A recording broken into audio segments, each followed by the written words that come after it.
I wasn't supposed to hear it. If she had hung up when she thought she did, or if I'd ended the call half a second sooner, or if I hadn't still been standing there with my phone in my hand like an idiot, none of this would have happened, but she didn't. And I did. And what I heard changed everything. Her name was Nora, and she had been my best friend for almost 6 years.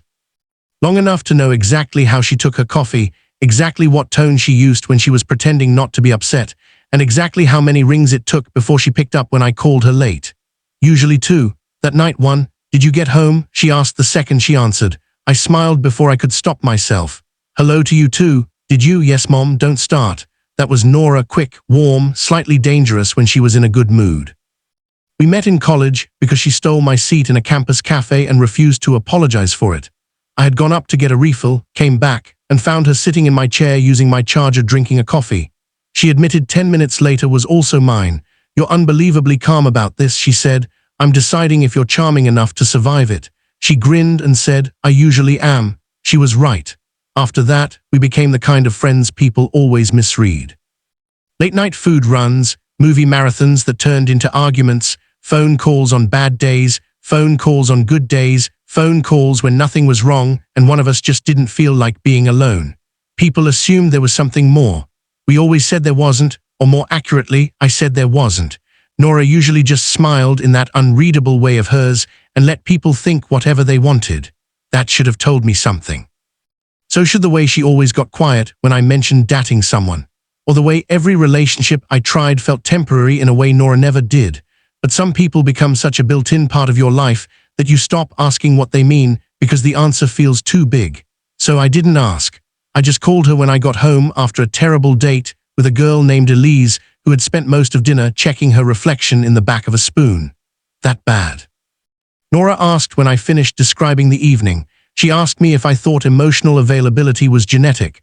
That is a real sentence someone said to you. She was serious. Nora laughed, soft and bright and familiar enough to make the whole day feel less exhausting. Please tell me you at least got decent pasta out of it. I paid $28 to be psychologically evaluated over linguine. That's on you. I was trying to be open-minded.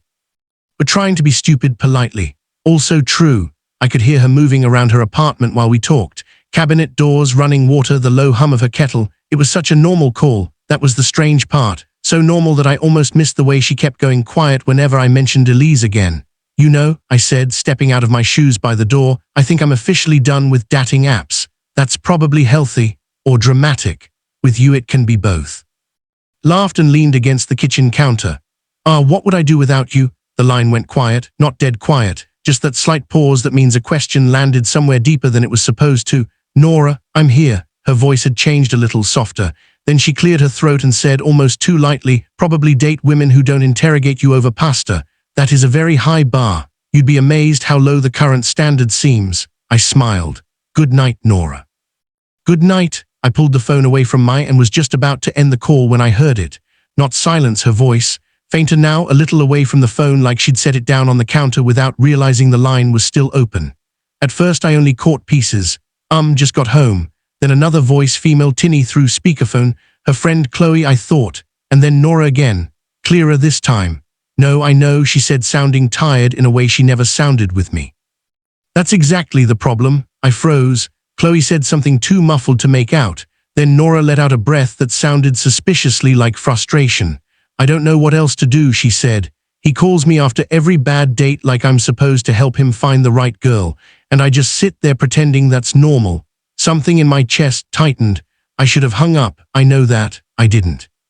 Because by then I already knew somehow that whatever came next was going to split my life into before and after. Chloe said something again, sharper this time. And then Nora, in a voice so honest it barely sounded like the same girl who joked her way through everything, said, I'm in love with him, Chloe. I have been for a long time, and I don't know how much longer I can keep acting like being his best friend is enough. I said her name before I even realized I was going to. Nora, silence. Not the comfortable kind we were good at. This one felt sharp, exposed, like the whole call had suddenly turned into something fragile enough to break if either of us breathed wrong. Then I heard movement on her end, fast, panicked movement. When she spoke again, her voice was small in a way I had never heard before. You were still there. It wasn't a question. I closed my eyes for a second. Yeah, the silence that followed was worse. Not because it was angry, because it wasn't. It was mortified. Nora, who could argue with professors, charm waiters into fixing orders that weren't even wrong, and walk into any room like she belonged there, also had gone completely quiet. "I can explain," she said finally, and even she seemed to know how useless that sounded the second it left her mouth. "You don't have to explain it. That's easy for you to say." "No," I said softly, "it's really not." Another silence, then more quietly. "I didn't mean for you to hear that, I know." And now everything's weird. That made something in me snap into place, because no part of me wanted this to become one more almost conversation we smoothed over and buried. "Nora, what? Don't decide that for me." She didn't answer right away, then she asked very carefully, "What does that mean?" I looked around my kitchen like the answer might be written somewhere between the sink and the stupid takeout menu on the counter. It wasn't. It was already inside me.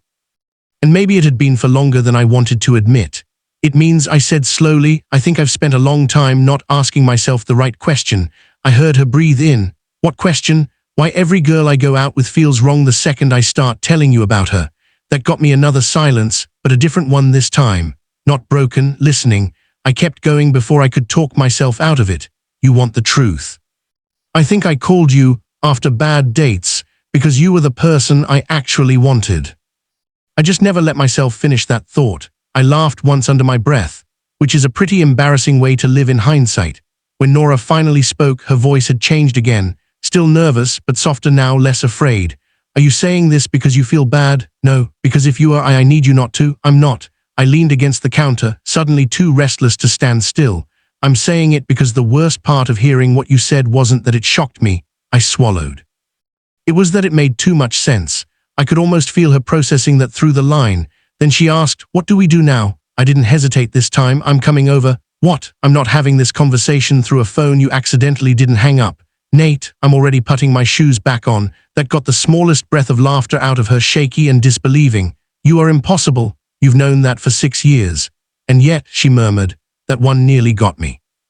She lived 4 blocks away. I made it in under 5 minutes. When she opened the door, Tasha was in an oversized cream sweater and soft gray shorts, hair loose, face still pink from the kind of embarrassment she clearly wasn't used to wearing. For a second, neither of us spoke. We just stood there looking at each other like the whole friendship had shifted slightly under our feet, and neither of us trusted the floor yet. Then Nora said, "This is deeply humiliating for me." I smiled despite everything. "You still look better than I do." "That's not comforting." It wasn't supposed to be. It was honest. That softened something in her face. She stepped aside and let me in. Her apartment looked the way it always did at night. Lamp on near the couch, one mug in the sink, blanket half falling off the armrest, but nothing about it felt normal anymore. Not with her standing there, waiting for me to say the one thing I should have said long before tonight. So I did. "I'm sorry you had to accidentally confess before I figured myself out." Nora folded her arms. "That is somehow not the worst apology I've ever received." "I'm serious." "I know." Her voice softened. "That's why it's making this harder." I took a step closer. "The truth is, I think some part of me has known for a while. I just kept hiding behind the fact that you were already in my life. Because if I looked at this directly, it stopped being safe." Her eyes stayed on mine. "And now?"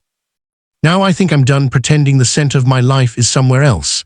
The look on her face after that nearly undid me. Not dramatic, just open, hopeful in a way that seemed to scare her a little. "Nate," she said quietly, "I meant what I said. I know. I really have been in love with you for a long time." I smiled a little. "Yeah, I think I'm the one who was late."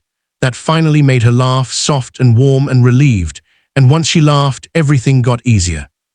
Not smaller, just clearer. I stepped closer again until there was barely any space left between us. "You want to know the really pathetic part?" I asked. She lifted an eyebrow. "Always. I think every time I called you after a bad date, I was basically checking in with the person I wished I'd gone out with instead." Nora stared at me for half a second. Then she covered her mouth and laughed once, almost like she couldn't believe she was allowed to be happy yet. "That," she whispered, "is an unfairly good answer." I panicked and got honest. "It's working."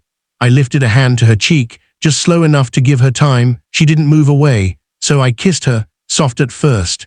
Careful, the kind of kiss that feels less like a sudden decision and more like finally admitting something both people have been circling for far too long. When we pulled apart, she stayed close, her forehead almost touching mine, smiling in that quiet, stunned way people do when hope turns into something real. "Well," she whispered, "that definitely changed everything." I laughed softly. "You're the one who forgot to hang up. Best mistake I've made all year." A week later, I still called Nora at night. The only difference was that now she answered with, "Hey, you," instead of, "Did you get home?" And I stopped pretending the best part of my day was just a habit. It wasn't, it was her.